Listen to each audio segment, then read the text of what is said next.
Today's topic is mid-air collisions. We're taking this information from our audio presentation, Operations at Non-Towered Airports.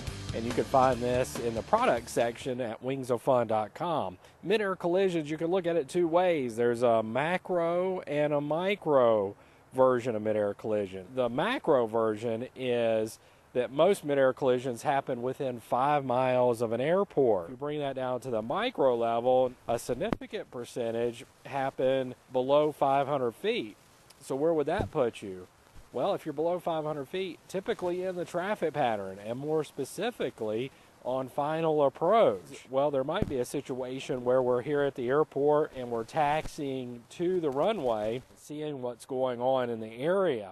Be it a towered or non-towered airport, never ever turn your back to the traffic getting onto the runway. So air traffic control at a towered airport might say, line up and wait, which is the old version is in position and hold. But when you line up and wait, you go onto the runway and you're basically waiting for the final clearance for takeoff from air traffic control. My problem with that is a lot of folks will taxi out and turn their back to the traffic. You can't see any of the arrival traffic, and basically at that point you're putting all of your safety into the hands of the controller to tell you that another aircraft is approaching.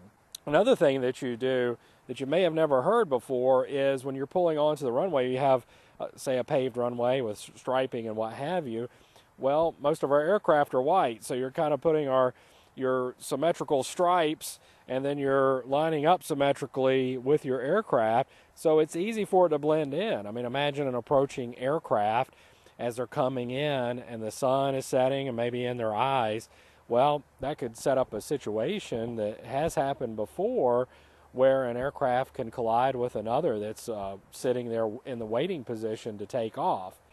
One technique for dealing with this, to not turn your back on the traffic, is essentially just pulling out to the runway and being 90 degrees to the departure path, which sounds a little strange and it might raise a few eyebrows, but hey, you're able to pull out to the runway and check that final approach to make sure there are no aircraft that are coming in.